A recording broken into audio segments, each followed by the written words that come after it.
ultimately, Africa is the main theater of struggle, because that is our homeland.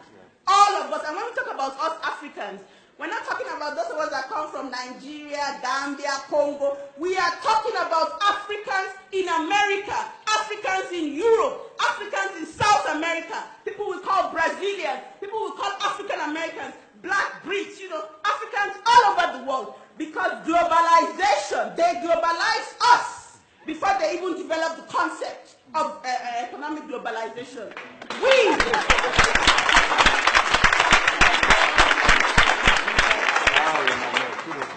as Africans, we are a global people, and we need to understand that clearly, that we are a global people, and so we must use all of our resources, whether they are human, financial, material, spiritual, mental, cultural, political, economic, all of our resources must be mobilized in the course of the African Revolution. So we need to be very clear about that.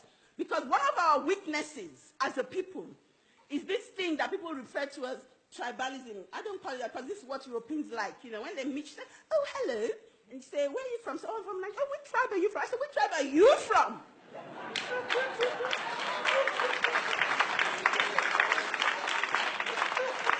So they say, oh, I'm not from any tribe. We don't have tribes. I say, really? So you don't have a tribe, but I have one. Because you gave me one. And if we look at our nationalities, our nations, whether they're just the Yoruba, they are much more in population and geography, than a lot of the European countries we have today. But you hear Africans raising up the tribe, and from this tribe, and from that tribe. What nonsense. Who cares where you're from? Nobody. When imperialism comes to attack you, it's not because of where you come from, it's because of the resources in your land.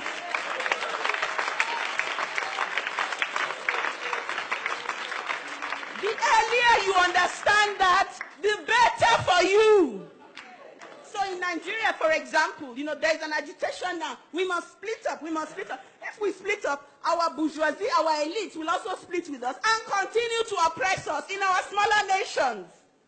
The other weapon that imperialism uses, which is a challenge for a Pan-African renaissance, there is religion. Some of us, with all our radical rhetorics, it's shocking. We are still deeply Christian, deeply Muslim, deeply this, deeply everything but African. You see, the clapping has gone down because there's a lot of intention in the room. And we can't understand as long as you continue to see and to understand God and the Creator through the lenses of another race, you will never know freedom in your life. Never. Religion is a cultural understanding of the spiritual. That's why Indians are Buddhists and these Jews are that and this and that. It's just an expression, an attempt to understand, the supernatural. So when we as Africans continue the denigration, you hear Africans say, oh, that's fetish. Like some people, when they see the cowries, oh, that's fetish. Do you know what it is? This is where the problem is here, in the head. In the head. And if we don't fix that problem in the head and in the mind, we ain't going nowhere. You see, the Chinese are coming to Africa, right? Or they're already there.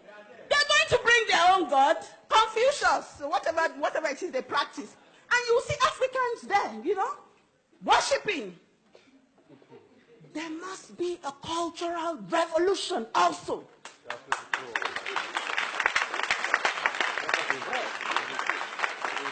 If there is no cultural revolution, our political revolution will not succeed. It will be hijacked and defeated. Because while we've done half of it here in the mind, because there's here and then there's here. That's why there's so many of us in church. If you go to Africa, my God, when some of the big churches have their congregation, 10,000 people at one service. Well, I can't even talk about, because when they have their revivals in Nigeria, do you know there's no space for them in the city? They have to give them space outside. 2 million people turn up looking for redemption, looking for the Messiah.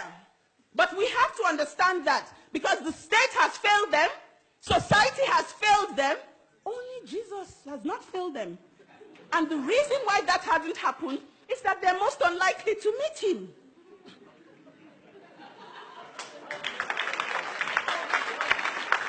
The same thing. And I don't mean to upset any of the Christians here. I come from a Christian home, a background, we're serious Catholics. My mom has got a big shrine in our house. All right? So I know what I'm talking about. But in coming into revolutionary consciousness, you begin to ask yourself questions. You begin to free your mind. If we want to get free. Because there's some of us who don't want to get free. I must tell you that. There are lots of, no, they want to be a bit more comfortable. They want to have access to the same privileges that white people have.